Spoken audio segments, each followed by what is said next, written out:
Bismillahirrahmanirrahim. Assalamualaikum warahmatullahi wabarakatuh. Jadi hari ini saya akan membahas tentang bahasa sebagai fenomena sosial, budaya, dan politik.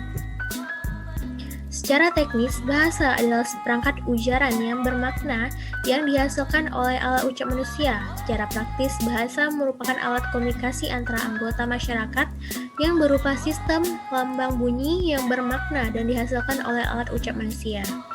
Bahasa memiliki peranan penting dalam kehidupan sehari-hari. Selain sebagai alat komunikasi, bahasa juga merupakan identitas budaya suatu bangsa yang menandakan kekayaan bangsa tersebut. Maka sangat beruntung negara kita memiliki ragam bahasa daerah. Oleh karena itu, bahasa berfungsi sebagai alat, maka bahasa dapat pula digunakan untuk berbagai kepentingan dan tujuan, baik itu kepentingan perorangan maupun kelompok atau golongan. Sebagai media komunikasi yang paling esensial di antara berbagai bentuk media komunikasi, bahasa dapat kita katakan sebagai bagian dari eksistensi manusia. Tentu saja hal ini erat kaitannya dengan fungsi bahasa sebagai wahana manusia dalam mengungkapkan perasaan, pikiran, gagasan, dan tindakannya dalam kehidupan sehari-hari. Yang pertama, bahasa sebagai fenomena sosial. Manusia adalah makhluk sosial yang tidak dapat hidup sendiri, melainkan selalu berinteraksi dengan sesamanya. Untuk keperluan tersebut, manusia menggunakan bahasa sebagai alat komunikasi sekaligus sebagai identitas kelompok. Sebagaimana bahasa pemersatu, bahasa Indonesia mampu menjadi peranan dan bahasa pergaulan antar suku dan antar daerah. Bahasa Indonesia juga berkembang seiring dengan lahirnya sastrawan-sastrawan terkemuka di negeri ini seperti Marah Ruslin, Ahdijal Kartamiharja, S. Takdir, Ali Syabana, Khairil Anwar, dan sebagainya. Bahasa Indonesia telah menjadi piranti handa pada penyair untuk memperkaya kemampuan ekspresif dan imajinatif mereka sehingga melahirkan karya-karya sastra berbobot yang dapat memperkaya khasanah budaya Indonesia. Tak pula bahasa Indonesia telah berhasil menjadi bahasa kebudayaan nasional. Masyarakat terus berubah, begitu pula dengan bahasa, sehingga bahasa dan realitas sosial tidak bisa dipisahkan. Karena itu, perubahan bahasa terjadi karena perubahan sosial, baik yang disengaja maupun yang tidak sengaja. Sebaliknya, perubahan sosial berimplikasi pada perubahan bahasa. Karenanya, bahasa tidak hanya dibentuk dan ditentukan, tetapi juga membentuk dan menentukan realitas sosial secara bersama-sama. Karenanya, bahasa juga dianggap berdimensi sosial, sebab bahasa merupakan aspek kegiatan sosial kehidupan manusia. Tidak banyak yang menyadari bahwa perkembangan bahasa tentu saja termasuk perubahannya mengungkapkan banyak tentang keadaan masyarakat tempatnya bahasa digunakan. Masalah-masalah yang berkaitan dengan perkembangan bahasa memang dapat ditinjau semata-mata dari sisi teknis, misalnya bagaimana menyebarluaskan kosakata, ejaan, pemenggalan kata, dan pola kalimat yang benar. Tetapi dari sisi lain, bahasa dapat ditinjau berkaitan dengan perkembangan dalam masyarakat yang lebih mendasar, misalnya mengenai dinamika perubahan sosial, pembentukan dan pergeseran nilai-nilai sosial, bahkan dalam perubahan politik. Kemudian yang kedua, bahasa sebagai fenomena budaya.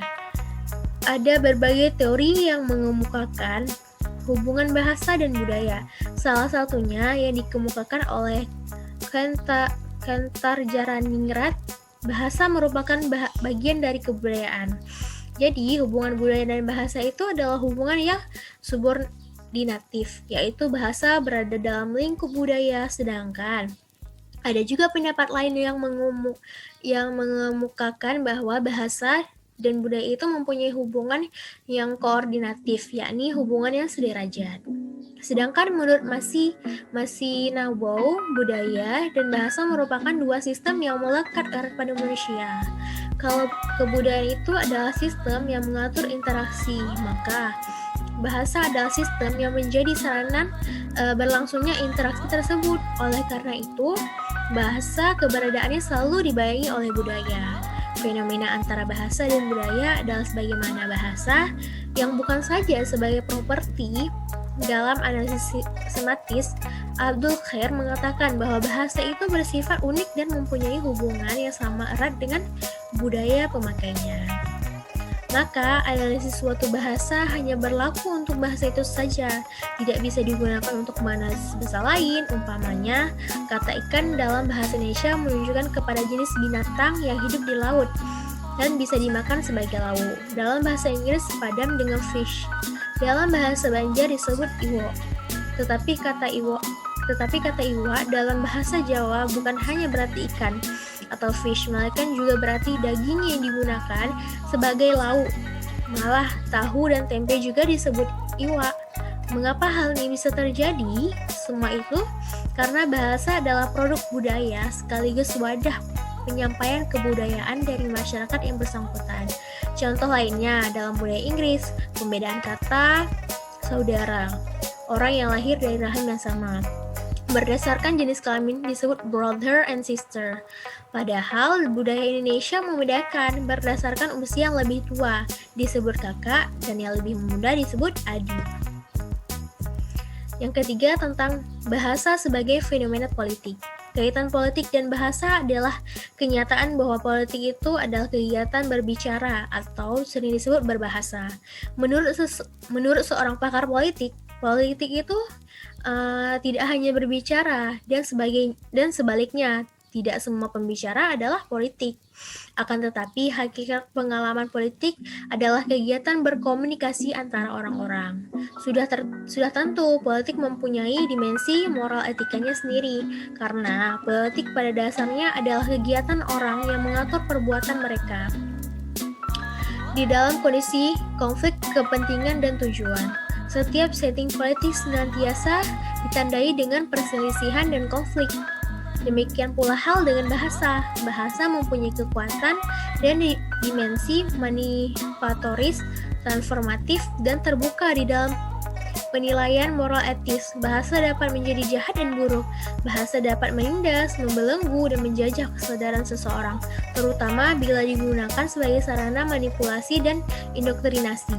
Bahasa menjadi baik bila digunakan sebagai sarana untuk meningkatkan kesejahteraan manusia dan membebaskan kesadaran manusia dari belenggu kebodohannya.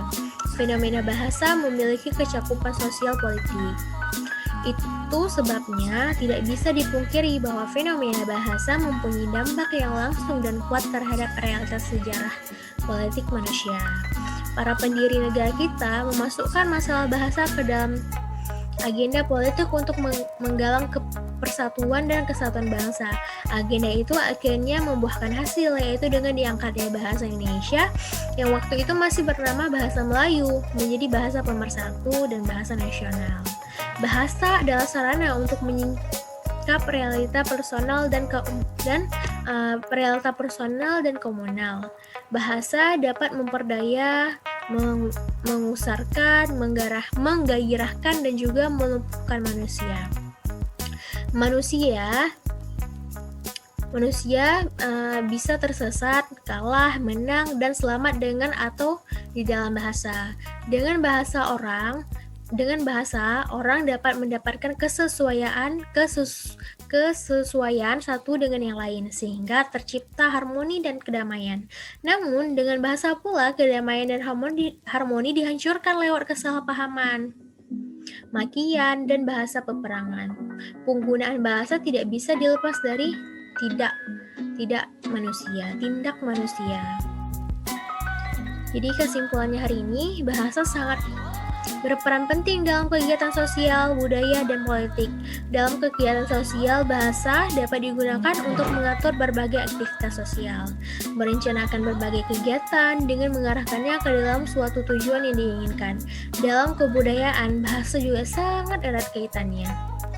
Dikarenakan budaya itu sistem yang mengatur interaksi, sedangkan bahasa digunakan sebagai sarana untuk berinteraksi.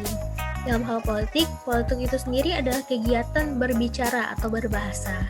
Menurut seorang pakar politik itu tidak hanya pembicara, dan sebaliknya tidak semua pembicara adalah politik. Akan tetapi, hakikat pengalaman politik adalah kegiatan berkomunikasi antara orang dan orang. Sekian hari ini, terima kasih. Wassalamualaikum warahmatullahi wabarakatuh.